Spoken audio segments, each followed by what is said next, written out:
I find there are 10 obstacles. The religious commitment, which is so common in our life. We need to pay attention to those 10 obstacles. And if we can really address them, try to remove those obstacles from our lives, we'll be able to follow the new direction to go to the new normal which Pope Francis is showing us. If we don't come out of this, you will not be able to go ahead of it. You will not be able to live your religious commitment as Jesus has asked you to do. So the 10 obstacles that we face in our religious life, I am presenting the obstacles, but also I am going to present to you how to remedy this through the life of Jesus. How Jesus has overcome these 10 obstacles in his life to fulfill the Father's will. That becomes a way for us, looking at Jesus, how we can in our own life, as he had overcome in his life, how we in our life can overcome those 10 obstacles, which is a block for us to be the faithful spouse, faithful partner, faithful missionary of Jesus. The first one I present before you is undue attachment to parents and over concerned about family. Undue attachment to parents and over concerned about family. Most of us, all the time preoccupied with our own family. This is the biggest block in our ministry. You can examine that and see. Our concern, our over concern, I am not saying concern, over concerned about the family and not due attachment, undue attachment to the family. It is strong in us. We love our family people, we have given up. I hope so. So we have love for our people. We think of them. We cannot be without them. All the time the thought is there, my father, my mother, my brothers and sisters, my family, etc. But that is there. But then sometimes we are so preoccupied, undue attachment. Every time we are busy with that. Anything happens there, it affects you. That's not right. Somebody had a little fever, then you are tensed, worried, upset. You can't do your duties here well. You cannot live your community life properly. You get secluded. You want to contact. You want to do something. You want to advise. Your mind is all the time preoccupied. You have already left Jesus. So the family becomes priority for you. Many times it happens to us. And this undue attachment and over concern about the family and the family members really is the greatest block in our following of Jesus. In our community life, in our ministry, in our service for each other. It affects our faithfulness to the Lord. And that's why this is the first thing that we must get rid of. We can pray for them. We can remember them all the time, praying for them, but not to be bothered about what they are and what they do. That is their concern. We have left the family and come for the Lord. The moment you leave the family and offer yourself to the Lord, Jesus goes to your family and takes your place. But if you keep referring back to your family, Jesus will leave your family and get away because you are concerned. He won't show the concern. That's what I fully understand and I am convinced of. I left my family and came here. He has taken up. He is doing what I am supposed to do and more than what I can do. He is looking after. He is filling that gap which I have made in my family. Jesus is there with them. That's the grace that we can give to our family members. And for that, to give that grace to our family members, I should be free from them. I should not interfere. Jesus is guiding them, looking after them, protecting them, doing all that they are in need of. Because I belong to Him, I have given myself to Him. That's what in the life of Jesus we see. Luke chapter 2 verse 49. When Mary and Joseph Having after the Paschal celebration, when they found that they are not with him, not with the crowd, so they worried, come back. And then Mary says, son, why did you do this to us? Your father and I have been so much worried and searching for you. And what did Jesus say? Why were you searching for me? Did you not know that I must be in my Father's house? This is the answer Jesus gives. Can you say Jesus didn't have love for his mother and father? Surely, much more than you have for your mother and father. He had. But then he knows. He knows his mission. He knows the will of the Father. And that's why he tells, why were you searching for me? Do you not know that I must be in my Father's house, in my Father's business? That should be our attitude. But then the next verse, 50, Luke 2:50 says beautifully, but they did not understand what he said to them. But they did not understand what he said to them. Sometimes when we tell our parents and brothers and sisters certain things that I am a priest, I am a religious, I am a bishop, I cannot do this, they will not understand. That is there in the gospel, but they didn't understand what he said to them. Many of the parents sometimes they say, oh, the other priest is doing, the other sister is doing, why can't you do? They don't understand, they cannot understand. Again, Luke chapter 8 verse 19 to 21. When someone said to him while he was preaching in the temple, your mother, your brothers, sister, they are waiting for you. Who is my mother? Who are my brothers? Jesus makes it very clear the relationship now he has with his mother, with his family. We need to make that. We are following Jesus. His life is ours. His mission is ours. And to do that mission, to live his life, we need to have the same way of life of Jesus. That's why he said, deny yourself, take up the cross and follow me. So that is the first obstacle and we need to overcome it just like Jesus has done it. Second obstacle, sometimes when you live your life of commitment in the community, you feel that you are not worth. Maybe you are facing failures in your mission. Whatever you are doing, whatever you are undertaking is not very successful. People are saying what that person is doing. So you feel a kind of an emptiness and loneliness, thinking that you are nothing and you can do nothing. A kind of an inferiority complex you can get into when you are in the community, when you are in the mission, when things don't go well, when you are not successful, when you are not efficient, when there are problems and difficulties come on your way. You can have this feeling of worthlessness and inferiority complex. Let's look at Jesus. How did Jesus overcome that?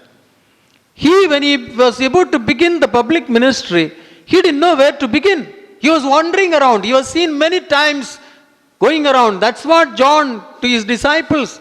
He was just walking around. Behold the Lamb of God. He was trying to find the ways and means how he can begin. He didn't have any credibilities. He was an ordinary carpenter's son. He was not son of a priest.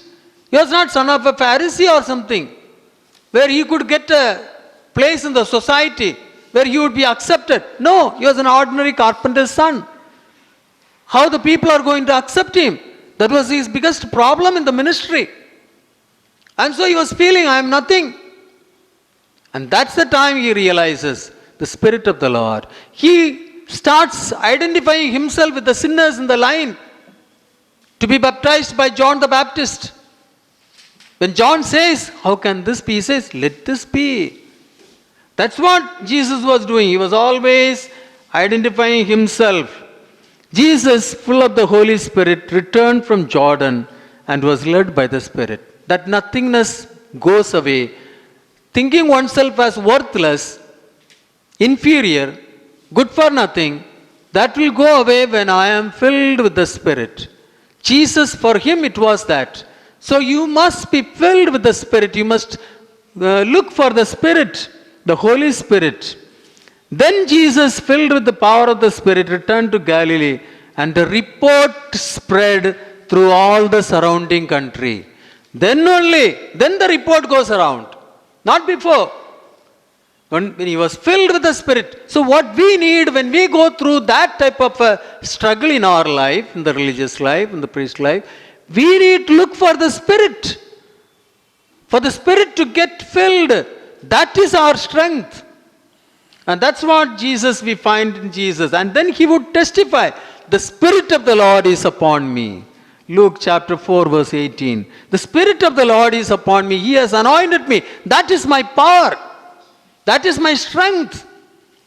So that is how we have to see where is our strength when we face problems, difficulties. Not to be broken, not to be depressed, and then enter into a kind of a depression, life of depression, spoiling others and others' life and all, that type of thing. That's where we need to look at Jesus and get filled with His Spirit. The third obstacle, sometimes because you are now consecrated religious, now you are a step higher, you are not an ordinary woman. So you will have a feeling, I am a priest, I am a religious, I am consecrated, I am anointed. So that type of an experience, that type of a feeling, looking oneself to be proud, okay, I am not like an ordinary person. And so there is even in our workplace, when that feeling gets into our head, after all, I am a priest, I am a consecrated religious, how can this lay person correct me? How can this lay person suggest things to me? How can this lay person tell me to do what I have to do? So we undermine the others, undermine the opinions of the companions, the lay people. A kind of a pride gets into us. I am a person in the society now. I am not an ordinary person. And we won't even take the initiative to wish someone else. I am a priest, others should wish me first, then only I will respond. So that type of attitude we can get into. And that's the time we should look at Jesus, how Jesus overcame that. He knew that he was a son of God, but he identified himself with the people. That's why, as I said, Luke chapter 3 verse 21, he comes and joins, though he knew he was the son of God, he joins with the ordinary publicans, the sinners lined up. He becomes one among them. That's what Jesus did. We need to today look at Jesus, his life, and follow, imitate. He became one among them. Today, are we able to identify with our people? Sometimes we don't even like to go to their houses because it's dirty. Whatever they offer, we are not able to take it. Oh. A missionary is someone who identifies. Then St. Paul's letter to the Philippians, chapter 2, where we have the kenosis, that emptying. Only then we can be a missionary. He did not count equality with God a thing to be grasped. He emptied himself, took the form of a slave. Like us in everything except sin. That's what the way of Jesus. So identifying with everyone, not puffed up with pride that I am a priest, I am a bishop, I am a religious, others cannot correct me, others cannot suggest to me. That is the wrong thing. That's another obstacle in our life. Fourth obstacle, when you are very successful, and in a particular community you are very successful, and the institution, the apostolate that is assigned to you, your responsibility, and you are doing very well, the whole world is praising you, getting awards after awards, and you have changed the whole place, and people are really happy, everybody is happy. At that time you are getting a transfer. And that will be very difficult to accept. You will start telling within yourself, can this provincial understand? Can this general, in your case, general understand? Is she so stupid to see the things that is happening? The moment I leave this place, everything will collapse. I am needed here. Can't they understand? Has the counselors no sense to see what I am doing here? Why I am transferred? Mother Teresa would say to her sisters, if I do a mistake by transferring you, please you don't commit a sin by disobeying. What Mother Teresa did, she calls a mistake. What the others refusing to accept the transfer, that is a sin. Disobeying is a sin. So that's what Mother Teresa used to look at. So look at Jesus. How did he overcome that? When you are successful in a place and you are asked to go to another place where there is nothing, and sometimes some people tell it, oh, this is the punishment. The superior has punished me, or bishop has punished me. So how Jesus takes up? You see, Mark chapter 1 verses 35. In the morning, while it was still very dark, he got up and went out to a deserted place, and there he prayed. What is the context? Jesus, after the synagogue worship with his disciple, goes to Peter's house because Peter's mother-in-law is ill with a fever. And he cures her and she serves them. And afterwards we find in the evening when the Sabbath rule is over, people flock there into Peter's house. And there's a big crowd. And Jesus is preaching to them, healing them and delivering them from the demoniac attacks, all those things. A successful apostolate is performed, a late night session, and then they go to bed. But early morning, Jesus gets up and goes to a lonely place to pray. The next verse, verse 35, Mark's Gospel, chapter 1, verse 36. People approached Simon's house, and Simon and companions looked for Jesus to continue the successful work. So now people have come in the morning. Many have come to know the previous evening's happenings. So now they have come to Peter's house to get healed, to listen to Jesus. And so there are a lot of crowd, and it's really another successful attempt. So they are looking for Jesus. Peter knows where to find Jesus. When he finds Jesus, tells him, Lord, come back soon. Another big crowd. Come. We are going to be really successful. Come. What did Jesus say? I must go to the other places. That's my Father's will. I must go to the other places. That is my Father's will. That's what Jesus, he didn't go after success. But he was ready to go to the other places where he will be unwelcome. There we learn how to take up a transfer. Jesus has done that. Then again we have the fifth difficulty, obstacle. When we are faced with the difficulties, problems, sickness, we will have different opinions of others. And then we try to escape that, escape suffering. We all of us try our best to escape suffering, escape hardships, escape difficulties, escape oppositions. We try to escape.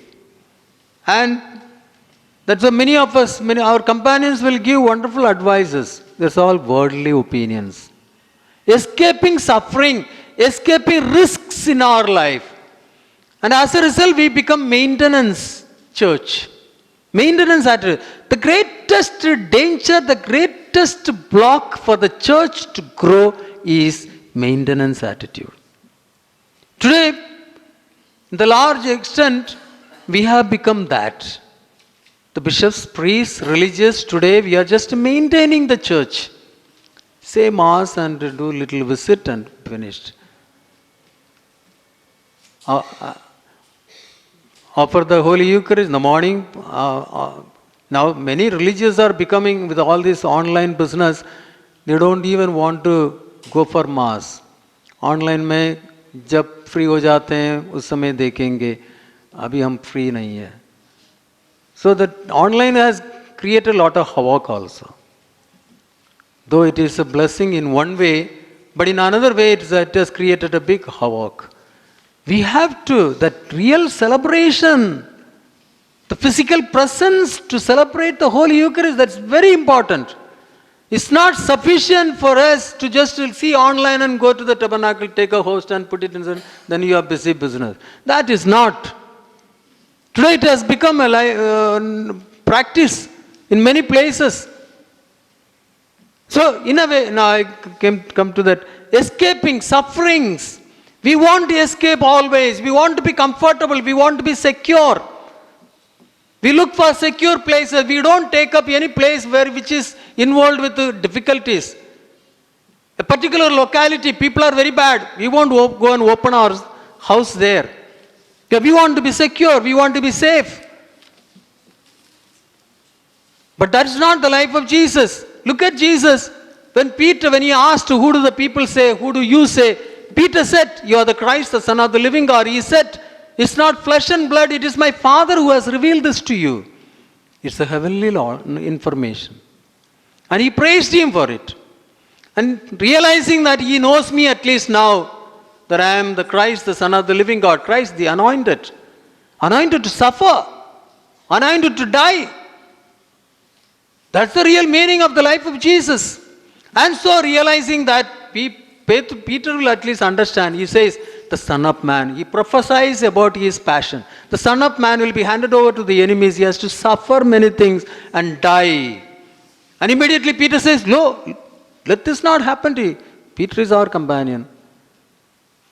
Looking for secure, safe, prosperous life. Let this not happen to you. You should not suffer. No harm should be done.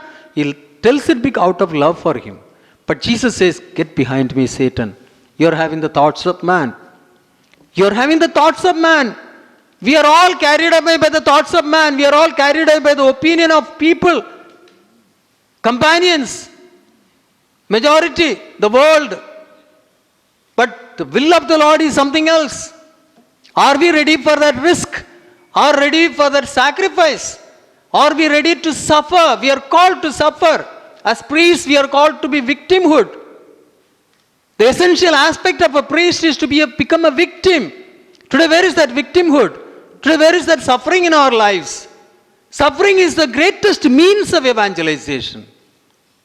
Suffering is the greatest means of evangelization. Sometimes today we look at when in our communities there are sick people, they suffer.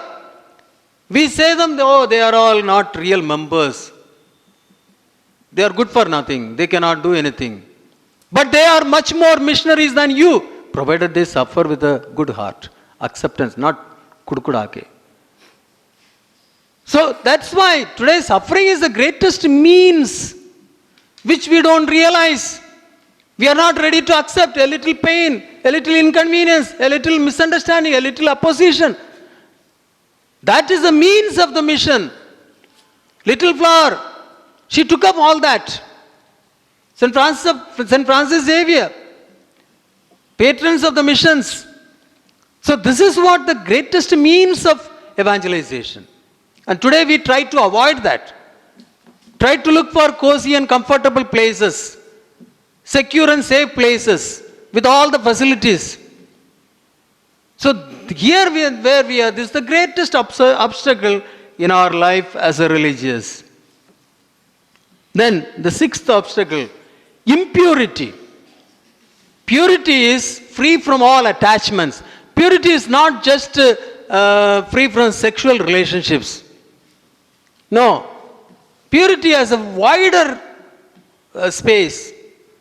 Free from all attachments. St. Francis de Sales would say, a bird to be kept not flying, you don't have to tie an iron rope around its legs. Even a small twine would do. Small thread.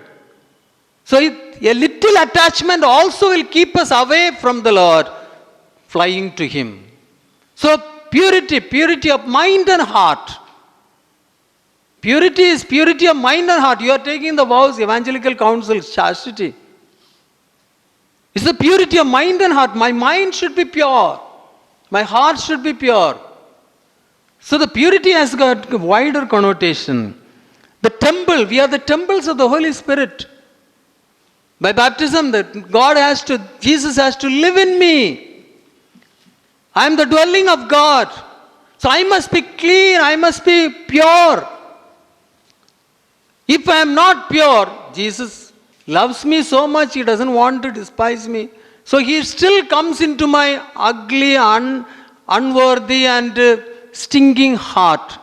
Probably Jesus, when He comes into me, we should be able to make out whether Jesus in me is in the ventilator, struggling to breathe, struggling to survive in me, or whether He is having a good breathing. Probably many of us, since we are so much in impurity, Jesus in us is in the ventilator. So we need to understand that the impurity. Seventh obstacle, when tempted to follow the easy way. That's all again is a kind of repetition. Just imitating what others do. Not listening to the inner voice to take up new challenges. Mother Teresa listened to the inner voice. If she had that attitude of what others are doing, let me also do. I belong to this society, this congregation, Loreto nuns. If she had done that, she would not have listened to the Spirit which was prompting her. So we have that tendency of going the easy way, not listening to the Spirit talking to us. We can be like others, the crowd. Now this, of course, they are already sisters. This two of them doing final commitment. Are you going to increase the crowd of the FSLG or are you going to become someone different? Listening to the Spirit speaking to you. You have to bring a change in the community, in the society. That should be the thought of everyone. The Lord has called you for it. He has not called you to join the crowd and increase the number. He has a special plan in and through you. Are you ready to listen to Him, or are you try to imitate others and do what the others do and carry on? The church remains what it was, rather going backward. Today we need to listen to the Spirit speaking to us, giving new avenues in the church of mission with the present challenges. He will inspire us. He will show you the way. Are we ready for it? Or are we tempted to follow the easy way? As others are doing, I am also doing. I have to survive. We have to take up challenges today. Then the eighth obstacle, when you struggle with regard to your will, your name, your aspirations, your future, your prestige, your power, most of the time we are preoccupied with this. My name, my power, my aspirations, my future. My companion is taken for and allowed to go for studies. Why I am not? You have already become a consecrated religious. That's the greatest thing that you can have. You have already been ordained a priest. That's the greatest thing that you can have. The others are a help to live the priesthood, live the consecrated life. But many a time we are being bothered about it. That takes precedence. And as a result, we fail to appreciate and understand the greatness of the calling of the consecration. That's the other pitiable thing. You're not satisfied with being a religious. You want to be someone else. You're not satisfied by being a priest. You want to be a hyphenated priest. A priest doctor, a priest engineer, a priest lawyer, a priest advocate, a priest, I don't know what not. Just a priest, you're not satisfied. So that is where we have to look at Jesus. Where in the Garden of Gethsemane, when Jesus was praying, He had His own plans. He knew the apostles are not yet ready. He needed time. So He was buying time from the Heavenly Father. Let this cup pass away after some time. My apostles are not ready. Some more time is required to form them. But what was the Father's will? But He says, not my will, the Father's will. In our life, in our mission, can we search for the Father's will? Or are we all the time preoccupied with my future, my name, my fame, my prestige? So, the Father's will. Ninth obstacle. Sometimes what happens is, this is also where you are placed in a community or a parish or wherever may be, there may be some need of the people may arise. Need of the people, need of a particular place. And then you feel that it is the duty of the superiors or the people who are in authority. Why should I bother about it? An attitude, you can always say, I am only an ordinary member. I am only an ordinary priest. Let the bishop look after it. That's why I get sometimes letters. Bishop, this is that, that is that. Please do the needful. Why should I put you there? Then I should be there in that case if I have to do the needful. You are there. You should look for the ways and means how this can be remedied, how this can be done, how this can be helped out. Why you have to be there if you are not doing that? There are also cases of community members, when they feel the need of it, then they will say, superior, let superior see that and do it. What about you? The Lord wants you. When Jesus was preaching to the multitude, evening, it's getting dark, no food available in the present. Disciples realized, but they had their food. And if the crowd is there, they can't have their food. So they are asking Jesus, it is already late. Send the disciples, they send the crowd away. Let them go somewhere and find food for themselves. Let us have, we have enough. What did Jesus say? You give them yourselves something. You give them something by yourselves. The same thing the Lord, when you realize the need there, He will tell you, do. You yourself, do it. You have followed me, not the superior, not the congregation. You are mine. This is where I am in need of. Do it. So that is another aspect, another area we have to pay attention to. We can easily wash our hands and say, let the superior look after it. Why should I bother? That is an irresponsible religious, irresponsible priest. We should be responsible when we feel the need, what I can do in my capacity, I must come forward. And I must organize, I must get the help of others. That should be, the initiative should be from you, because the Lord is revealing this to you. The last obstacle, when you find your mission a failure, people don't listen to you, and whatever you do become a flop, a failure. What you must do? That is the time you should go into yourself and examine yourself. Maybe there is some unauthentic deeds, life, thoughts going on within you. You cannot do the mission with an unauthentic lifestyle. Look at the woman at Samaria. The woman, she was nothing in that society, ostracized, excommunicated, prostitute. People had nothing to her. She had no name, fame in the society. No one would listen to her. No one would look at the sight of her. She cannot associate in the company. She was alone, coming at noon to draw water. Because she was unauthentic. Even when in the presence of Jesus, she is coming out with her unauthenticity, insincerity. But her contact with Jesus makes her to accept what she is. Jesus, by His dialogue with her, makes her to become authentic. The moment she became authentic, she was empowered. She goes to the same village, gets all the people, brings them to the feet of Jesus. She becomes a missionary. The whole of Samaria she brings at the feet of Jesus. She becomes a missionary because she became an authentic. So when we face failures, blocks in our apostolate, there is something, don't look at outside, look at yourself. There is something wrong within you. The Lord is not able to do things through you. There is some block, some unauthentic situation, deeds, thoughts that is within you. You have to get rid of it. The moment we get rid of it, we become free, we become authentic. Our presence will become an evangelizing presence. Today, to follow the directives that Pope Francis is giving today through Evangelii Gaudium, through Laudato Si, through Fratelli Tutti, we need these obstacles to be settled.